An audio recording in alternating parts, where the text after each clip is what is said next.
it's a debate that a lot of people will be afraid to have. We're not. In fact, we embrace it. Let's have a healthy debate now with both sides of the argument. I'm joined in the studio, I'm delighted to say, by the Iranian activist Faezeh Alavi, who is for the ban on burkas, and also the political commentator Fahima Mahmood, who is against this ban. Let's start with you, if I could. Faezeh, why would you take the position of agreeing with Sarah Poshin? Well, I think there's a big picture here. What is the UK government and the UK as a whole nation is dealing with is the terrorism as the primary threat to the national security. And what is important here is that if what Sarah Poshin is recommending is part of a big plan to tackle extremism and terrorism in this country, I think this is a good move to do. But if we are missing the big picture here, for example, many Iranians, many non-Iranians are now calling for the designation of IRGC as a terrorist organization. And the UK government is refusing to do that. If we are not taking these steps and only focusing on, for example, banning burqa, and we are only addressing one of the symptoms of terrorism in this country, this doesn't work. If this worked in France, it will work in the UK as well. But France missed the whole point, the big picture of tackling terrorism, and one of the policies could be the banning of burqa, and this shouldn't happen again in the UK. So if it's part of a big picture, yes, it is a necessity. Fahima, before I bring you in, could I ask you about the situation in Iran? Because we saw during that Iranian uprising a lot of Iranian women removing their head coverings, removing their face coverings, and they were being ostensibly put in jail. They were getting in a lot of trouble. So we hear the argument a lot, this is a Muslim woman's choice. Didn't appear to be that way, certainly not in Iran. Well, in Iran, we are facing with a harsh situation under the dictatorship, Islamic dictatorship. Let me to go back to 1930s.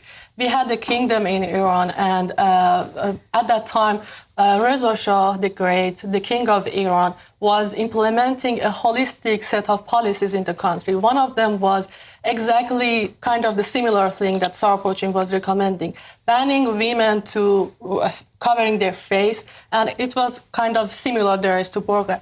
So because Reza Shah the Great was taking the holistic approach to tackling extremism and Islamic terrorism in the country, it worked, and we saw the development of the country in the coming years. But what happened in the 97 in the country changed the whole story. It was the Islamic Marxist revolution that took place in my country.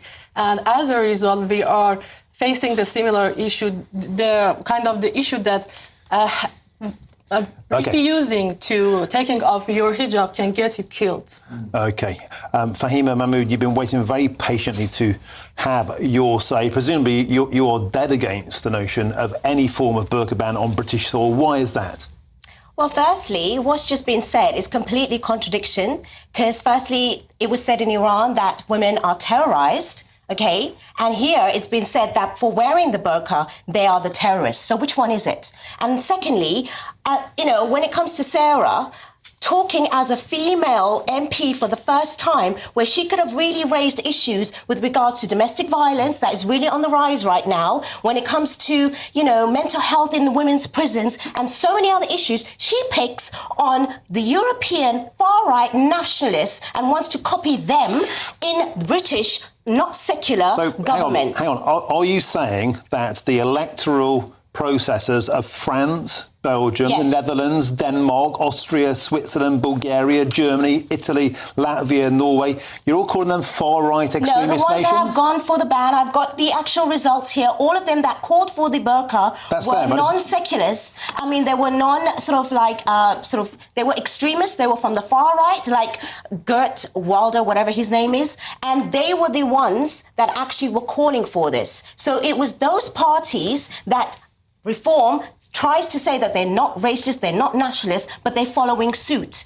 And that is completely against British law. If the bishops, can sit in the House of Lords, why can't a woman wearing a niqab just go down to Sainsbury's and do her shopping? They're not the threat. They are not the ones that are causing terrorism, as some people like to misrepresent. If it's happening in another country, it is not the British law here. We are not secularism here, a sense that we have certain rules for freedom of expression and freedom of religion. I hear you. We also have a democracy where, to be frank, Sarah Potion can ask whatever she wants. Yeah, she said she's a magistrate. For her to discriminate. She can ask any question we want. You don't get to tell her what she asks. Nobody gets to tell her what she asks. She's a free. What a shame that she's actually against Muslim women. She did not say she's against Muslim women. By picking on a particular group. And at the end of the day, she says she's a magistrate who would not in court actually represent or speak to someone who's wearing a burqa. Do you know that she could be actually called in breach of judicial impartiality and equality laws for even saying that? Does she not know the laws? Fahima,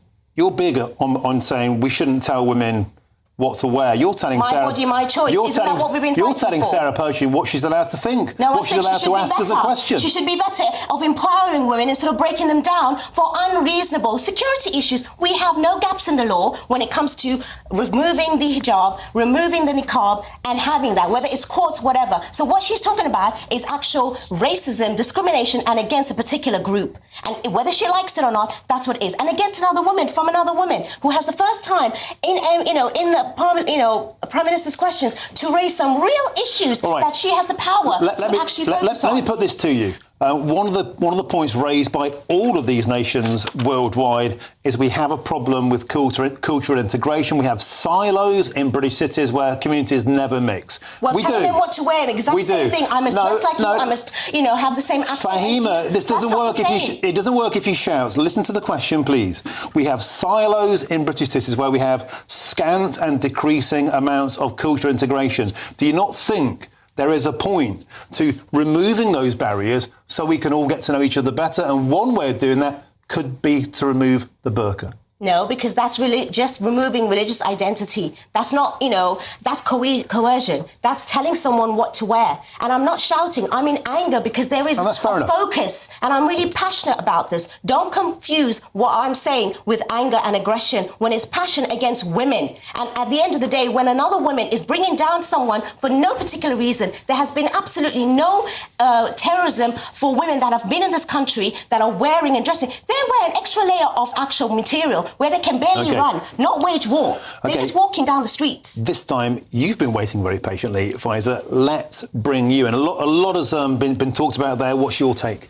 Well, I think the big mistake that is taking place here is that what the extremists, like the Islamic regime in Iran, wants to believe is that we are again, all of the Muslims are agreeing with us with implementing, for example, the hijab law or Sharia law. This is not correct here, and I think it is related to the point that she's making. The thing is that what the Western countries, including the UK, is doing right now is not helping multiculturalism, even if it's not multiculturalism. I think it's implementing multi-extremism in this country.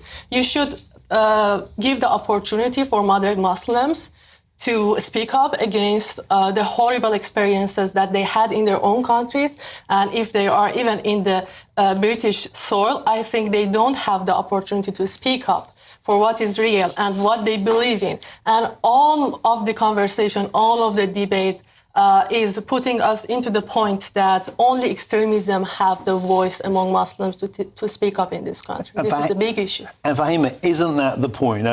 We live in a democracy where we're allowed to have uncomfortable conversations. In fact, we probably should have more of them. I have the most uncomfortable conversations, and I've broken barriers in my own community. Yeah. It's not about that. The fact that you're trying to bring what is in another country over here, they have their issues over there, and they have got their things over there. If someone wants to say, you know what, ban the hijab or must wear it, for me, that's all oppression. No, both sides. The point isn't to try and bring foreign laws to Britain. It's simply stating the fact democratic nations which Sakistama regards as bastions of liberal progressivism. Places like Norway, Switzerland, France, these aren't far-right outliers. They're countries that have taken a loophole in the law they've for taken them a to democratic perspective that it's safest and best for their country to follow this route. It only was a That's loophole. not far-right. No, that was a loophole for their secularism. That's what it was. And this country does not have that because we are democratic with all faiths that have the actual, freedom of expression and religion. So if that's the case, follow them, not just cherry pick what they're doing about burning the burqa, because they want to also, and they also have, taken away the Christian symbols, they've taken away the Jewish kippah. Shall we do that as well? Oh no, shall it just be the Muslims? Just be consistent then. I don't think it's about removing, there's no conversation about removing all traces of people's religious identity. It was about taking away the face covering specifically. And by the way, it also mentioned things like face masks and balaclavas. That's the point. Most GPs are still wearing them for whatever health reasons, okay? That's in a surgical environment where it's a necessity. It's not the same thing. And if you go anywhere else, if you go to the airports, if they ask you to remove the hijab, it is absolutely okay. Like I said, there's no gaps in the law. I don't know what she's talking about. It's just discrimination and anti-hate and for Muslim women. And from another woman, that is absolutely despicable. Okay, Faezeh, final word to you. You're a woman. You're a Muslim woman. Do you feel that Sarah Potion's words are hateful towards you? No, I don't think it is at all. I think the whole point is that what we are doing is not allowing the moderate Muslims to speak up in the country, and they have a voice here in this country. And also, I think what is happening is that the Islamic terrorism is the primary threat to British soil and the British nation. I think this is important. If the UK government wouldn't have appeased the terrorism in this country, we were not here to speak about banning burqa here. I think this is the important point that needs to be addressed. I would sincerely like to thank both of you. I really genuinely would, for coming on to GBNews to have an absolutely fascinating debate. We need to get insight into your culture in a way we don't learn unless we get you together, right? You have opposing views. Thank you for coming here. Thank you for sharing them. Faezeh Alavi, Fahima Mahmood, I really, really enjoyed that. I really did. Thank you for your opinions. I really mean that. Thank you. There you go.